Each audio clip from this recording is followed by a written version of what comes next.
अगर किसी को ये समस्या हुई है तो इसका घरेलू उपचार भी हो सकता है? अगर नॉर्मल गिल्टी है तो घरेलू उपचार से ठीक हो सकता है, या फिर जो बहुत ज़्यादा टेंशन वाली बात हो सकती है, जो गिल्टी कभी-कभी बहुत सीरियस हो जाता है, तो उसमें घरेलू उपचार हो सकता है या नहीं हो सकता है? मैं चाहूँगी कि ये बताएँ। हाँ, तो मैंने वही बताया कि जब टॉन्सिल्स के इन्फेक्शन होते हैं तो बेसिकली आप देख लो ये एरिया में टॉन्सिल्स के इन्फेक्शन के गांठ सबसे ज़्यादा आते हैं। तो हमेशा ही पेशेंट बोलते हैं कि मैडम यहाँ गांठ आ गई है। अगर यहाँ गांठ आता है तो पहले मैं पेशेंट का हमेशा मुंह देखती हूँ कि इसका टॉन्सिल बढ़ा हुआ है कि नहीं, और ये बच्चों में एक बहुत ही आम समस्या है। तो ये जब इन्फेक्शन हो रहा है तो आप ऐसे केस में एंटीबायोटिक्स, पेन किलर या कुछ गार्गल्स वगैरह से आप 10-15 दिन ऐसा करिएंगे गार्गल। एंटीबायोटिक्स 1 वीक का कोर्स लेके जब आप इन्फेक्शन चला जाता है तो वो गिल्टी खुद ब खुद ख़त्म हो जाती है।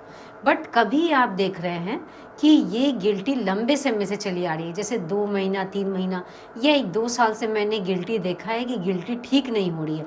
दूसरी बात ये नोटिस की है कि पहले आपने एक गिल्टी को नोटिस किया, उसके बाद आप देख रहे हो कि गिल्टी की संख्या और गिल्टी का साइज़ दोनों बढ़ रहा है। तो वैसे केस में आप तुरंत डॉक्टर से सलाह लें। ट्रीटमेंट अगर डॉक्टर के पास आ रहा है और ज़्यादा मतलब घबराने वाली बात है, तो ट्रीटमेंट कितने दिनों तक चलती है? ट्रीटमेंट के बाद जब इलाज से वो ठीक हो जाता है तो क्या उसे कंटिन्यू ट्रीटमेंट जारी रखने की ज़रूरत है? तो ये आपके डायग्नोसिस पे डिपेंड करता है। जैसा कि मैंने बताया कि गले में जो गिल्टी है वो या तो इन्फेक्शन से हो सकती है या कुछ मेटास्टेटिक लिम्फ नोड्स होते हैं वो हो सकता है। तो हम लोग अल्ट्रासाउंड कराते हैं, अल्ट्रासाउंड एफएनएसी कराते हैं, सीटी स्कैन कराते हैं, और ज़्यादा केस में या नहीं तो लिम्फोमा हो सकता है, वो उसमें भी गले में गांठें आती हैं। तो वैसे केस में अगर आपको श्योर अगर डायग्नोसिस नहीं पता चल रहा है, बट ऐसा होता बहुत रेयर है क्योंकि मोस्टली एफएनएसी वगैरह में हमें जानकारी मिल जाती है कि ये टीबी का गांठ है, कि ये कहीं से कैंसर का गांठ है या इन्फेक्शन का गांठ है, जिसे सर्वाइकल लिम्फेडिनोपैथी एक नॉर्मल टर्म करके आता है, जिसमें क्या होता है कि किसी तरह का कैंसर नहीं है, टीबी नहीं है। तो ये एक कोर्स ऑफ एंटीबायोटिक से ठीक हो जाता है और इसमें फिर कुछ फर्दर मैनेजमेंट करने की कोई ज़रूरत नहीं होती है।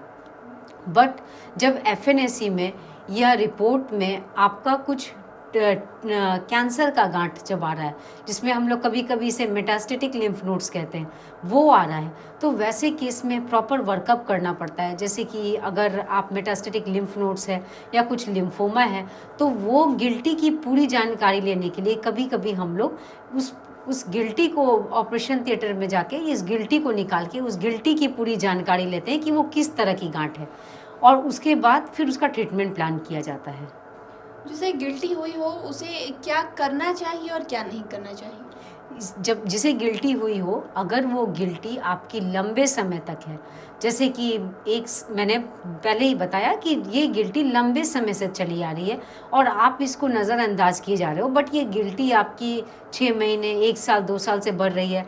गिल्टी का पहले 1 नंबर था, अभी बढ़ के नंबर्स बढ़ गए हैं, गिल्टी का साइज़ बढ़ते जा रहा है, इसके साथ साथ आपको तकलीफ़ बढ़ती जा रही है, जैसे कि आपको सांस की समस्या आ रही है, आपकी आवाज़ बदल रही है, आप अपने मुंह में किसी तरह के अल्सर को नोटिस कर रहे हैं। तो ये सब जो वार्निंग साइंस है, आप इसको नज़रअंदाज ना करें और आप तुरंत डॉक्टर से परामर्श लें।